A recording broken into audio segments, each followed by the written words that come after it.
ça. Ça fait que je me suis dit, quoi de mieux que de mettre mon gars qui vient de cueillir des framboises, comme dans exploitation de la main-d'œuvre ici, gratuite. Puis en plus, il est souriant. Non, mais je veux dire, c'est de l'exploitation comme win-win, là, je veux dire. Vraiment heureux.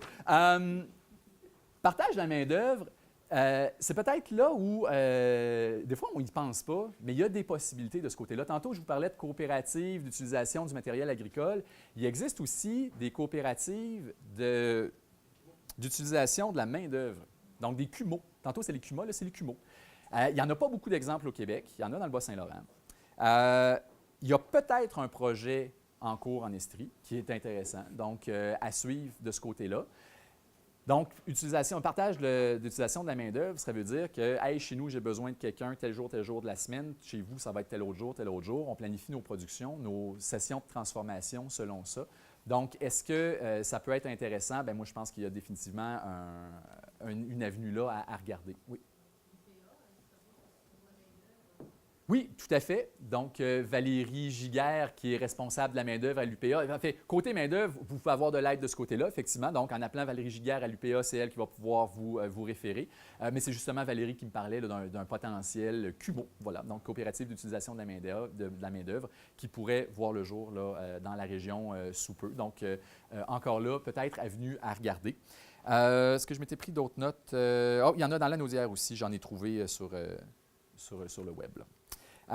Sinon, valorisation des matières résiduelles, ça aussi, on n'y pense pas nécessairement. Vous voyez, la bière revient. Hein, c'est toujours une thématique. Tu sais, c'est récurrent. Tu sais, c'est le fun. On dit ça de même. Brasseur à l'œuvre avec sa cuve d'empâtage, la bière qui est fabriquée à partir du malt d'orge. Le sucre est enlevé pour la fabrication de la bière. Reste en arrière tout le son de l'orge, toute l'écorce, qu'on appelle la drèche. Cette drèche-là, plusieurs moyens de s'en débarrasser. Évidemment, la poubelle, c'est plus une option moderne. Il y a le compostage, qui est une option pas si pire, mais ça peut servir de bouffe pour les animaux. Quand nous, on était à la brasserie, on avait des ententes avec des fermes qui venaient chercher, à la fin de chaque journée de brassage, les bacs de drèche et qui nourrissaient vaches ou cochons, là, dépendamment des fermes avec qui on a fait affaire. Donc, c'était intégré à leur nourriture. Puis, je disais, pour eux, c'était de la bouffe qui était gratuite. Ils passaient, venaient la chercher, puis ils pouvaient utiliser ça. Donc, encore là, c'est une belle collaboration.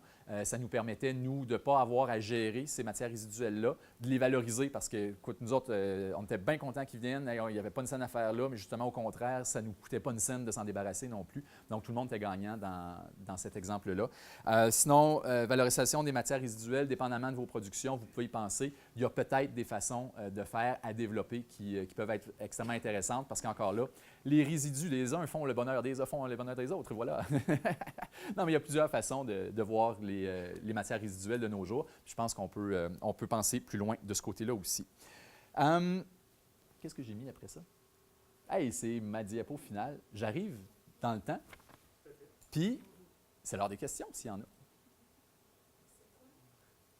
Hey, ça, c'est bon. Oui, ça, c'est un croissant aux amandes qui est hallucinant. C'est le café à Cowansville qui s'appelle la Mi-Bretonne.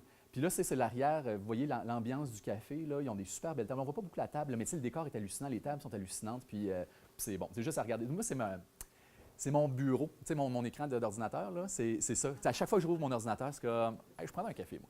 Tu sais, ça donne le goût. Fait que je veux que je vous la présente en finale là, de ma présentation.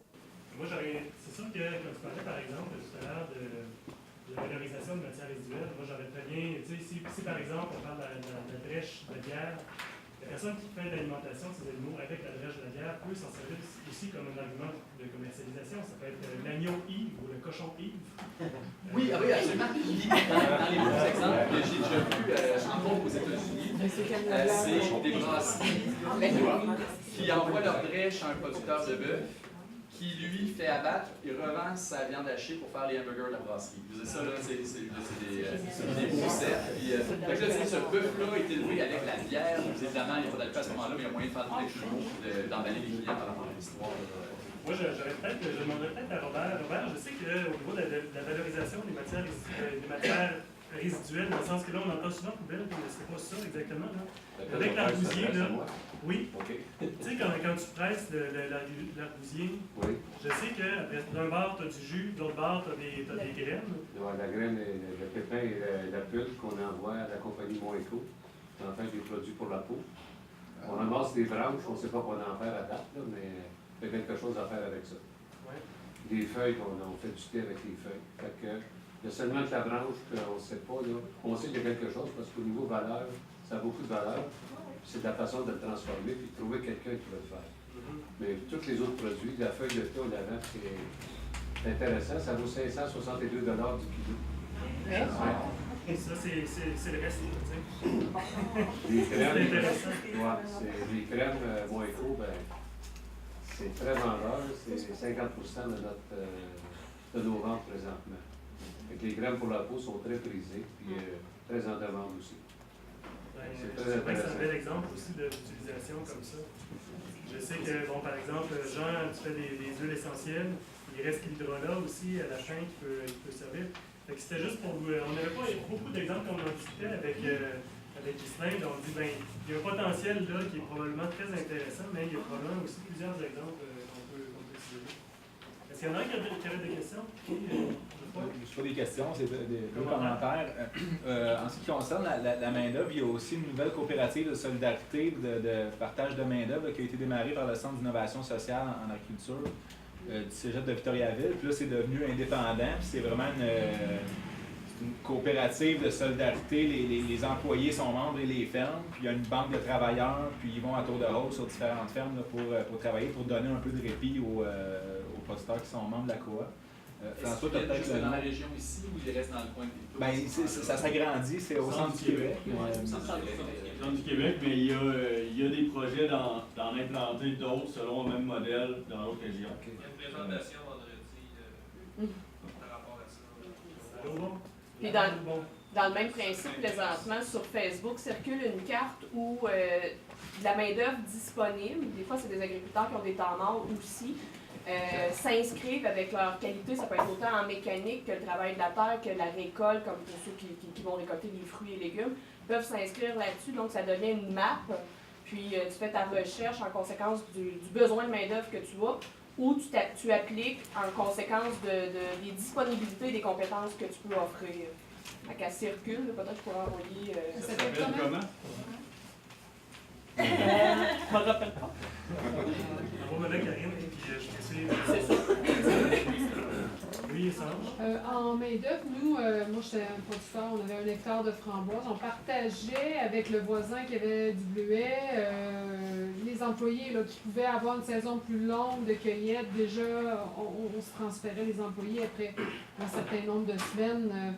Il y avait du partenariat qui se faisait à ce niveau-là. Donc ça, c'est très aidant là, pour avoir des employés que tu apprécies d'année en année, ils reviennent parce qu'ils ont plus longues semaines. Donc il y a beaucoup de maillage possible dans ce sens-là. Avez-vous d'autres questions, commentaires? Oui? Moi, je ne suis pas agriculteur du tout, là, je suis juste vraiment intéressé.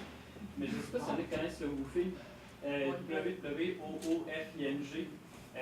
Moi, dans le fond, j'arrive d'un voyage de 6 mois en Europe, c'est vraiment ça que j'ai fait. C'est dans le fond, des fermes qui s'inscrivent sur le site, puis tu t'engages à recevoir des gens logés louis, puis en échange de travail, puis aussi pour les gens qui ont vraiment de l'espace. Moi, ça m'a fait voyager en Espagne, en Corse, en France, en Italie, en Suisse. J'ai vraiment voyagé partout, c'était vraiment super intéressant. Puis c'est gratuit. Ben, je pense que l'inscription est gratuite pour les travailleurs, c'est comme 30 $ pour 1 an. Mais. C'est 50 C'est des paiements possibles? 50 sur le WOOFING, W-O-O-F-I-N-G.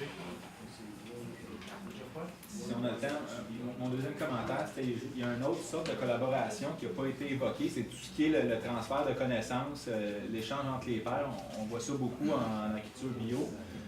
Ça peut être des forums de discussion sur Internet ou des listes d'envoi, l'organisation de journées de démonstration à la ferme ou se mettre ensemble, faire des recherches pour engager un agronome qui va faire des essais à la ferme, puis après ça, diffuser les résultats. Ça permet vraiment de développer l'expertise de l'ensemble des producteurs. Et en faisant ça, bien, on réussit à mieux produire des produits de qualité, baisser les prix, puis on amène plus de consommateurs dans un marché. Je vais en profiter pour dire que le CIBL est en train d'organiser un 5 à 7 de réseautage. Donc, en fait, c'est une longue pause de 2 heures. On trouve l'idée extraordinaire. On va peut-être parler 15 minutes un moment donné, là, dans 2 heures, mais autrement, c'est le 24 novembre. Si ça vous intéresse, vous pouvez me laisser vos coordonnées, on vous les enverra. Ceux qui sont déjà créateurs de saveurs, laissez-moi les pas, vous allez les recevoir là, dans les prochains jours. Donc, 5 à 7, c'est 24 novembre, c'est mardi dans 3 semaines? 2? Dans 3 semaines, hein? Je ne sais pas quelle date on est, mais ça doit être bientôt, en tout cas. Donc, ça s'en vient. Donc, si ça vous intéresse, laissez-moi vos coordonnées, puis je vous enverrai. Donc, ça va être à Sherbrooke, ça va être au Ciboire. C'est vrai, ça a été... oui, ça va être... Oui, c'est même pas moi qui ai choisi l'endroit. je suis bien très heureux, mais c'est pas moi qui ai choisi l'endroit, je dois dire. Mais bon, après ça, vous êtes bienvenus si ça vous intéresse de participer.